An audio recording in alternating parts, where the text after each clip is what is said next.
नमस्कार दर्शकों, स्वागत है आप सभी का कार्यक्रम कृषि दर्शन में। दर्शकों, जैसा कि हम सब जानते हैं कि मानव जीवन में रोगों के उपचार के लिए विभिन्न प्रकार की औषधियों का उपयोग होता आ रहा है और ये औषधियाँ जो है वो हमें जंगलों में मिलती हैं, लेकिन हम इन्हें उगा भी सकते हैं। पेड़ पौधे कुदरत का दिया हुआ वो वरदान है जिससे हमारे जीवन में बहुत ज़्यादा इम्पॉर्टेंट जो है वो फलदायक जो नतीजे इसमें मिल रहे हैं। तो दर्शकों, आज का हमारा जो विषय है वो है औषधीय एवं सुगंधित पौधों से किसानों की आय में वृद्धि। और इसी विषय पर विस्तृत चर्चा करने के लिए आज हमारे साथ स्टूडियो में मौजूद है डॉक्टर यशपाल शर्मा जी, जो कि प्रिंसिपल साइंटिस्ट हैं डॉक्टर YS परमार यूनिवर्सिटी नौनी से। सर, आपका हमारे स्टूडियो में आने के लिए बहुत बहुत स्वागत है। डॉक्टर साहब, जैसा कि हम सब जानते हैं कि हिमाचल प्रदेश जो है वो डिफरेंट ज्योग्राफिकल एरिया है, तो यहाँ का according to different geographical area जो है यहाँ की जो औषधियों और सुगंधित जो पेड़ पौधे हैं उनके उत्पादन की क्या संभावना है?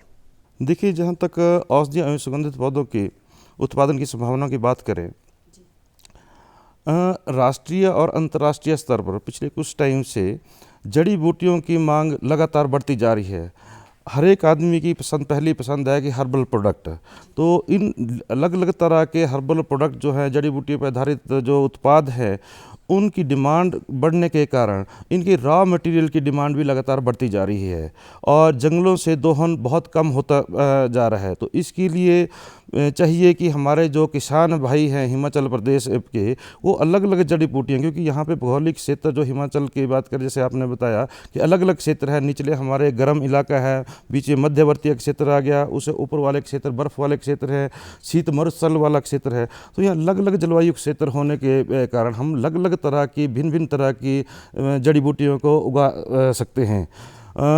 हिंदुस्तान के ओवरऑल जितने जड़ी बूटियां हैं उनमें से लगभग 80% पौधों को हम हिमाचल में उगा सकते हैं। तो सबसे पहले इम्पॉर्टेंट बात तो ये आती है कि जो हमारी जड़ी बूटियां हैं, जो औषधीय एवं जो सुगंधित पौधे हैं, उनसे हमारे जो किसान भाई बहन हैं वो अपनी आय में किस तरह से वृद्धि कर सकते हैं? देखिए, जहाँ तक किसानों की आय की वृद्धि का सवाल है, सबसे पहले तो ये प्रश्न है कि हिमाचल का किसान जो है एक बहुत ही भयंकर समस्या से जूझ रहा है और वो समस्या है जंगली जानवर, बंदरों की समस्या, आवारा पशुओं की समस्या। और इन समस्याओं की वजह से बहुत सारे किसानों ने अपनी खेती बाड़ी करना छोड़ दिया है और उनके खेत बंजर होते जा रहे हैं। तो किसान भाइयों से मेरी अपील है कि क्यों ना हम वहाँ पे इस तरह के पौधे लगाएं, ऐसी जड़ी बूटियाँ लगाएं जिनको कि ये जंगली जानवर, बंदर जो हैं और आवारा पशु जो इनको पसंद नहीं करते हैं, इनको नष्ट नहीं करते हैं। तो उसका सबसे बढ़िया तरीका है कि आप ऐसी जड़ी बूटी, बहुत सारी ऐसी जड़ी बूटियाँ हैं, औषधीय पौधे हैं और सुगंधित पौधे हैं जिनको कि ये जानवर जो है पसंद नहीं करते हैं, तो इनको उगा के वो अपनी आजीविका को बढ़ा सकते हैं, अपनी आमदन को बढ़ा सकते हैं। सर, जैसा कि हमने पहले भी आपको बताया कि डिफरेंट ज्योग्राफिकल एरिया है, तो निचले क्षेत्रों की और ऊपर वाले क्षेत्रों में डिफरेंट जो है वो हमें औषधीय प्लांट्स हमें देखने के लिए मिलते हैं। तो निचले क्षेत्रों में अगर हम बात करें, निचले क्षेत्रों में तो वहाँ पे किन किन औषधियाँ जो है वो पौधे जो है वो हमें मिलते हैं और उन्हें हम कैसे उगा सकते हैं जिसकी वजह से वहाँ के किसान भाई बहन अपनी आय में वृद्धि कर सकें?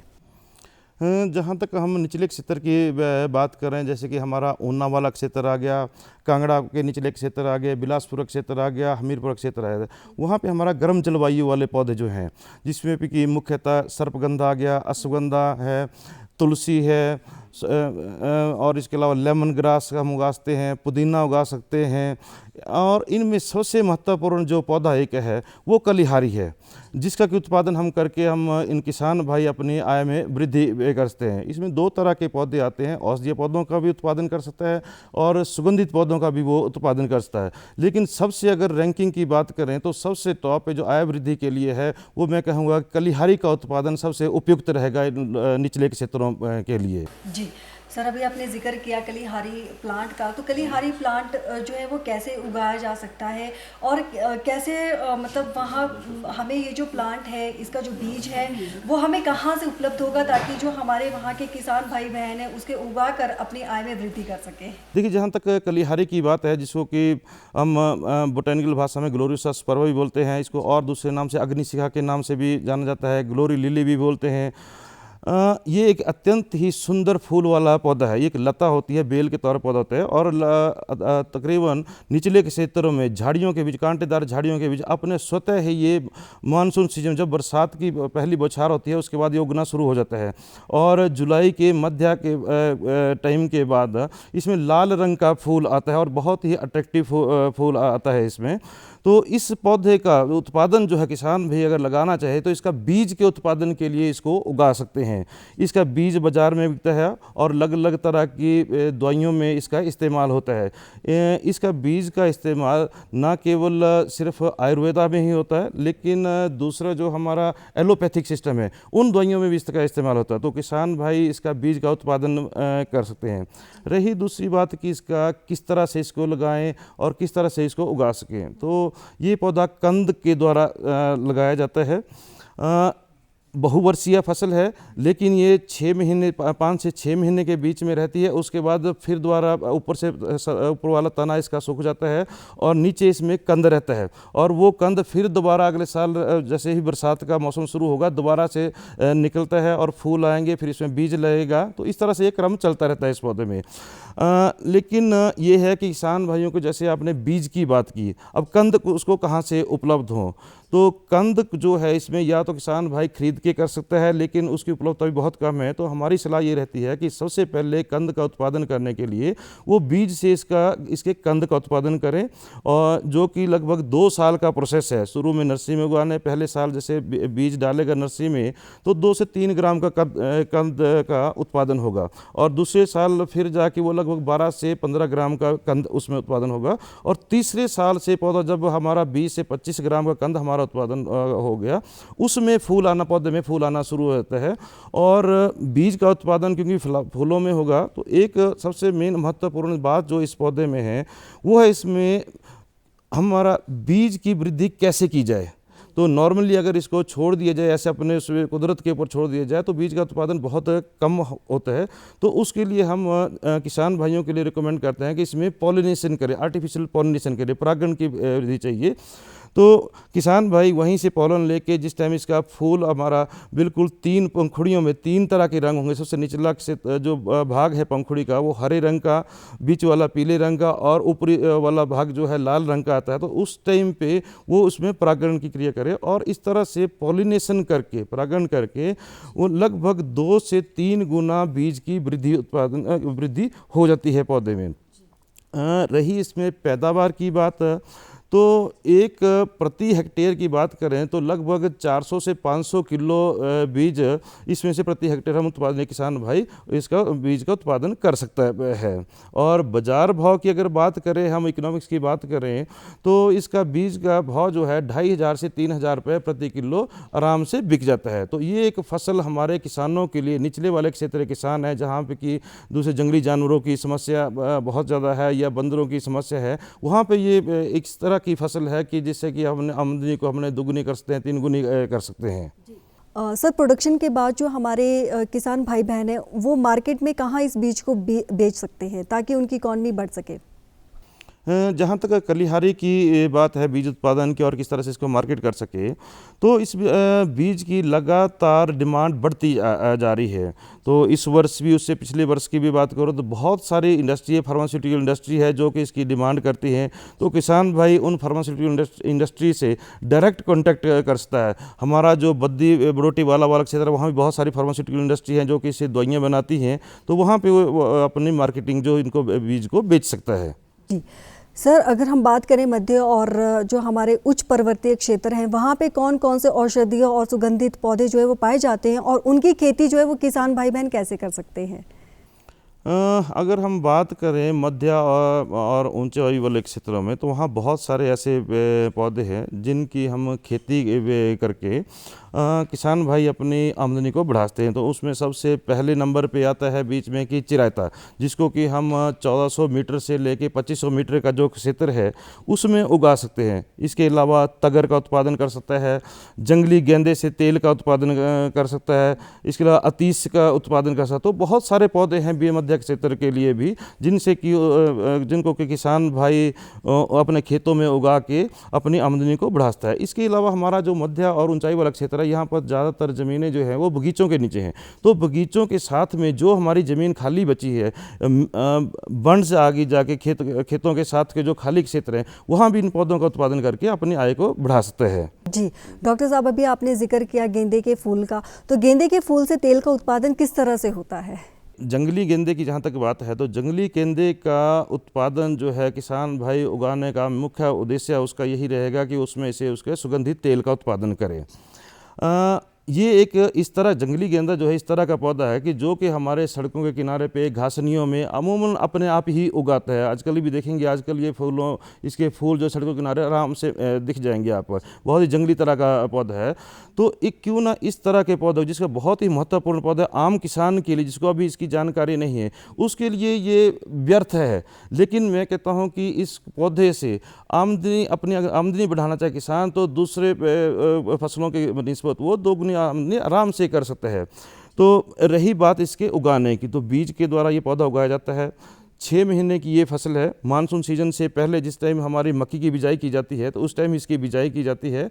और लगभग दिवाली का टाइम जो आता है, आजकल का जो टाइम है, बिल्कुल इस टाइम इसकी कटाई जाती है। तो जिस टाइम इसके फूलों में और पत्तों में सुगंधित तेल होता है, तो उसका उत्पादन करके अपनी जो वो आय को बढ़ाता है। रहेगी पैदावार की बात इसमें से, जंगली गेंदे में से, तो इसमें से लगभग 40 से 45 किलो तेल जो है प्रति हेक्टेयर किसान पैदा कर सकते हैं। दूसरा रह गया इसका कि किस तरह इकोनॉमिक्स क्या है, तो इसका तेल जो है लगभग 10 से 12 हज़ार रुपये किलो आराम से मार्केट में बिक जाता है। डॉक्टर साहब, जब हमारे किसान भाई बहन औषधि और सुगंधित पेड़ पौधों की जब वो यहाँ पे प्रोडक्शन करेंगे या उसके बीज तैयार करेंगे, तो उनको किन किन बातों का ध्यान में रखना चाहिए कि ताकि उनकी प्रोडक्शन जो है वो अच्छी हो? जहाँ तक इन औषधीय और सुगंधित पौधों के उत्पादन में सावधानियों की बात है, तो सबसे पहला जो महत्वपूर्ण है कि जो भी किसान भाई औषधीय पौधों की खेती करना चाहते हैं, सबसे पहला जो पॉइंट उसको ध्यान रखने वाला वो है सही पौधे की पहचान। उसको पहचान होनी चाहिए कि वो कौन सा पौधा लगाने जा रहा है, क्योंकि मार्केट में और इनके लोकल नाम की वजह से कई बार कन्फ्यूजन होता है और दूसरा पौधा वो अचानक लगाता है। जैसे हम बात करें कि चिरायता, तो चिरायता के नाम पर मैंने देखा है कि बहुत सारे दूसरे पौधे हैं जो कि सोरसिया कुल के हैं, उनको भी वो चिरायता के नाम से उगाना शुरू कर दिया। जैसे केसर की बात कर दो, असली केसर तो हमारा ऊपर वाले क्षेत्र में होता है, लेकिन कुछ एक जिम्मेदार जो आ रहे हैं वो निचले क्षेत्र में वगैरह कि हम तो केसर का उत्पादन करें। तो सबसे पहले हुआ कि सही पहचान, कौन सा पौधा वो लगा रहा है, तो एक तो ये है। दूसरा यह है क्योंकि ये जड़ी बूटियां हैं तो इनका उत्पादन हमेशा ऑर्गेनिक तरीके से करें, इसमें कोई भी दूसरे कीटनाशक का प्रयोग वो ना करें।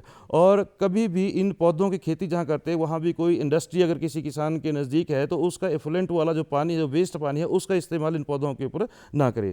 दूसरी बात रही इनका सही टाइम पे हार्वेस्टिंग जो है, क्योंकि इन औषधीय पौधों का जो महत्व है मेन उसके बीच में जो केमिकल है, तो वो केमिकल जो है पौधे की अलग अलग अवस्था में अलग अलग तरह से उसकी यील्ड आती है। तो सही अवस्था जो है उस अवस्था में उसका जो हार्वेस्टिंग करें। दूसरी बात रहेगी आपकी सुगंधित पौधों की, औषधीय पौधों की बात की, तो सुगंधित पौधों में जब हम पे आप बात करें तो उसका तेल उत्पादन जब किसान करता है, तो तेल उत्पादन के बाद उसको तेल को वो एक तो उसमें से पानी पूरी तरह से निकाल ले और उसको अच्छी तरह से किसी ठंडे क्षेत्र में स्टोर करके रखे। तो ये है कुछ बातें जो ध्यान रखने योग्य बातें हैं। सर, जब हमारे किसान भाई बहन सुगंधित पौधों का जब वो फार्मिंग कर रहे होते हैं, तो उनको जो है वो किस तरह से अपनी फील्ड्स को तैयार करना है, क्योंकि जैसे हम जो है वो अक्सर ये देखते हैं कि हम जो है अपनी फील्ड्स में कुछ और क्रॉप्स को उगा रहे हैं, लेकिन अब अगर हमने उसी फील्ड को औषधीय पौधों में कन्वर्ट करना है, तो उनको कैसे अपनी फील्ड को तैयार करना है ताकि उसमें अच्छी पैदावार हो? फील्ड को तैयार करने की बात है तो अलग अलग पौधों के लिए अलग तरह की फील्ड तैयार करनी पड़ती है। तो सबसे पहले तो जैसे मैंने बताया कि एक ध्यान देने योग्य बात है कि कोई इस तरह से कीटनाशक वाली जगह का वो इस्तेमाल ना करे, जहाँ की शुरू से पहले से कीटनाशक इस्तेमाल कर रहे हैं जिस ज़मीन को, उसको पहले 2-3 साल के लिए उसका खाली रखे, उसके बाद औषधीय पौधों का उत्पादन के लिए उस ज़मीन को इस्तेमाल करें।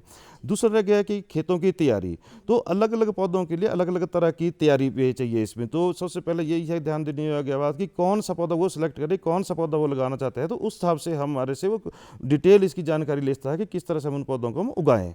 तो सर अभी आपने बोला कि डिटेल जानकारी आपसे लें, तो वो डिटेल जानकारी जो है वो उनको कहाँ पे उपलब्ध होगी ताकि वो अपनी अच्छी फसल जो है वो उगा सके? तक इन औषधीय एवं सुगंधित पौधों की डिटेल उत्पादन की जानकारी, उनके जो वैल्यू एडिशन कैसे की जाए, उनकी मार्केटिंग कैसे की जाए, तो हमारा जो हॉर्टिकल्चर यूनिवर्सिटी है नौनी में सोलन के साथ में, वहाँ पे वन उत्पाद विभाग जो है वो इन फसलों के ऊपर कार्य करता है। तो वहाँ से किसान भाई जो हैं हमारे विभाग में आके भी जानकारी ले सकता है। उसके अलावा टेलीफोन के ऊपर भी हमारे से जानकारी ले सकता है। अलग अलग प्रशिक्षण हमारे चले रहते हैं, तो उसमें भी वो भाग लेके इनके बारे में जानकारी ले सकता है। तो सर उन प्रशिक्षण का उनको कैसे पता चलेगा कि आपका जो डिपार्टमेंट जो है वो प्रशिक्षण करवा रहा है, कैसे करवा रहा है, किस टाइम पे करवा रहा है? देखिए, जहाँ प्रशिक्षण की जानकारी की बात है तो हमारा विस्तार शिक्षा निदेशालय जो अपने यूनिवर्सिटी की वेबसाइट है उसके ऊपर भी ये डालते हैं। और दूसरी सबसे तो ये है कि जो भी किसान इंटरेस्टेड है इनकी जानकारी लेने के लिए या प्रशिक्षण लेने के लिए, वो हमारे विभाग के संपर्क में रहे, टेलीफोन के द्वारा या हमारे साथ संपर्क रहे। हम एकदम उनको टेलीफोन के ऊपर बताते हैं। जैसे हमारे पास अभी भी 4 कौशल विकास योजना के अंतर्गत 4 अलग अलग ट्रेनिंग करवानी है, तो उनमें भी वो पार्टिसिपेट कर सकता है और अपना जो स्किल डेवलपमेंट के अंडर अपना स्किल इसमें डेवलप कर सकता है। अब बात आती है, जैसे आपने बोला कि ऑर्गेनिक फार्मिंग के तहत जो है वो अपनी फील्ड्स को तैयार करें, तो ऑर्गेनिक फार्मिंग में उन्हें कौन कौन से फर्टिलाइजर्स जो है वो डालने चाहिए और कौन कौन से फर्टिलाइजर्स उनको नहीं डालने चाहिए? किस तरह से उनको ऑर्गेनिक फार्मिंग करनी चाहिए ताकि जो उनके ये जो हमारे औषधीय पौधे हैं वो अच्छी तरह से फले फूले? हम लोग तो यही रिकमेंड करते हैं कि औषधीय पौधों को, क्योंकि ये जंगली पौधे हैं, तो उन्हें क्यों ना जंगली तरह के कोई बहुत ज़्यादा जो केमिकल फर्टिलाइजर उसमें डालने की जरूरत नहीं। सिर्फ अपने जो किसान भाई जो गली सड़ी गोबर की खाद जो घर में अवेलेबल होते हैं, सिर्फ उसका ही इस्तेमाल करें और दूसरी खादों की तरफ वो इन पौधों में ना डालें। सर, और सर ये जो हमारे औषधीय पौधे हैं अकॉर्डिंग टू हमारा ज्योग्राफिकल एरिया अलग अलग है, तो जो हमारे जैसे जो मध्य और उच्च पर्वतीय क्षेत्र हैं उनको, जैसे वहाँ पे बहुत ज़्यादा विंटर सीजन में बर्फ़ हो जाती है, तो उनको किसी स्पेशल टाइप की केयर उन पौधों के लिए करनी चाहिए? नहीं, जैसे जैसे पौधे जो हैं, जो हमारा बर्फ़ वाला क्षेत्र है जहाँ सर्दियों में बहुत ज़्यादा बर्फ़ रहती है, वहाँ हम उन्हीं पौधों की सिफारिश करते हैं जो कि सर्दियों में वो बर्फ़ सह सकें, और पौधों की रिक्वायरमेंट भी वो बर्फ़ होती है, तो वहाँ के लिए कोई अलग तैयारी करने की ज़रूरत नहीं है। सिर्फ वही पौधे हम रिकमेंड करते हैं और वही पौधे वहाँ हो पाएंगे जिनके लिए बर्फ़ की आवश्यकता है। जी, जैसे जंगली गेंदा वहाँ पे इजीली नहीं, जंगली गेंदा जो है बर्फ़ पड़ने से पहले पहले उसकी कटाई हो जाएगी। तो 6 महीने की फसल है, तो आजकल बर्फ़ पड़ने से पहले पहले इसकी कटाई होती है और तेल उत्पादन, उसके बाद सर्दियों में ये फसल नहीं रहती है। तो सर्दियों में सर कौन सी फसल उगाई जा सकती है जी? देखिए, बर्फ़ वाले क्षेत्रों में जहाँ बर्फ़ पड़ी होगी वहाँ तो कोई भी फसल नहीं है, वो सारी फसलें हमारी ढक जाएंगी, नीचे बर्फ़ के नीचे ढक जाएंगी। जैसे चिरायता होगा, फसल चली होगी लेकिन वो बर्फ़ के नीचे ढक जाएगी। ऐसे अतीस हो गया, तगर हो गया जिसको सुगंध वाला बोलते हैं, तो वो सारी बर्फ़ के नीचे ढक जाएंगी, ये नॉर्मल चली रहेंगी। नई फसल हमारा जो 1 वर्षीय फसल है उसको हम नहीं लगा सकते हैं सर्दियों में, लेकिन बहुवर्षीय फसलें जैसे चिरायता मैंने बताया, तगर हो गया, अतीस हो गया, चौरा हो गया, ये फसलें हम लगा सकते हैं सर्दियों में। अगर सर कोई किसान भाई बहन, जैसे आजकल हम देख रहे हैं कि एक हमीरपुर के किसान ने जो है वो सैफरन की खेती की है, तो क्या सैफरन की खेती जो है वो पूरे हिमाचल में करना पॉसिबल है इस टाइम? देखिए, जहाँ तक आपने सैफरन की खेती की बात की, केसर, तो असली जो केसर है वो हमारा जो ऊंचाई वाले क्षेत्र है, जैसे अब किन्नौर वाला क्षेत्र आ गया, स्पीति वाला क्षेत्र आ गया, वहाँ पे इसकी खेती की जाती है, कंद के साथ की जाती है। लेकिन एक डुप्लीकेट केसर, उसकी कुछ कंपनियां जाके एडवोकेसी कर रही हैं, फार्मर को बीज दे रही हैं कि वो लगाओ लगा, लेकिन वो असली केसर नहीं है। असली केसर कंद द्वारा लगता है और उसके लिए उचित क्षेत्र जो है हमारा किन्नौर वाला क्षेत्र है, लाहौल स्पीति वाला क्षेत्र है, जहाँ सर्दियों में बहुत ज़्यादा बर्फ पड़ती है। सर अगर हम बात करें लो हिल्स की, तो लो हिल्स में इस टाइम पे हमारे कौन कौन से ऐसे औषधीय प्लांट्स हैं जो अवेलेबल हैं और उनकी खेती जो है वो हमारे किसान भाई बहन इजीली कर सकते हैं? देखो, जहाँ तक निचले क्षेत्र की बात है और सर्दियों की फसल की आपने बात की, तो वहाँ के लिए मैं कहूँगा कि एक सबसे अच्छी जो फसल है वो है मैट्रिकेरिया, जर्मन चैमोमाइल के नाम से भी जाना जाता है। ये 4 महीने की फसल है, आजकल इसकी बिजाई की जाती है और इसका फूल इस्तेमाल आता है, तो हर्बल टीज में इसका फूल चलता है, सुगंधित तेल के उत्पादन के लिए भी इसका फूल जाता है, उसका उत्पादन वो कर सकता है। सर ये जो हमारे औषधीय पौधे हैं और ये जो हमारे सुगंधित पौधे हैं, इन दोनों में डिफरेंस बेसिकली है क्या? क्या हम औषधीय प्लांट से जो है वो तेल नहीं निकाल सकते? औषधीय पौधे हम उनको कह देते हैं कि जो किसी न किसी रूप में किसी औषधि में इस्तेमाल होते हैं, उनमें लेकिन सुगंध नहीं होगी। जो सुगंधित पौधे हैं उनमें जो पौधों में खास तरह की सुगंध होगी, जैसे आपका पुदीना हो गया, सफ़ेदे के पत्ते हो गए, तुलसी के पत्ते आ गए, जिनमें खास तरह की खुशबू जो मिलती है, और खुशबू जो है वो सुगंध के कारण मिलती है, जिसमें तेल के कारण मिलती है। तो ये डिफरेंस है, इनमें सुगंध होती है और दूसरे वालों में सुगंध नहीं होती है। डॉक्टर यशपाल शर्मा जी, आज आपने बहुत ही उम्दा जानकारी हमारे दर्शकों के साथ साझा की कि हमें किस तरह से सुगंधित और औषधीय पौधों की खेती करनी चाहिए। आप अपना बहुमूल्य समय निकालकर हमारे स्टूडियो में आए, आपका बहुत बहुत धन्यवाद। धन्यवाद। दर्शकों, ये था हमारा आज का कार्यक्रम। अगले अंक में फिर आपसे मुलाकात होगी एक नए विषय के साथ। तब तक के लिए इजाज़त दीजिए। नमस्कार।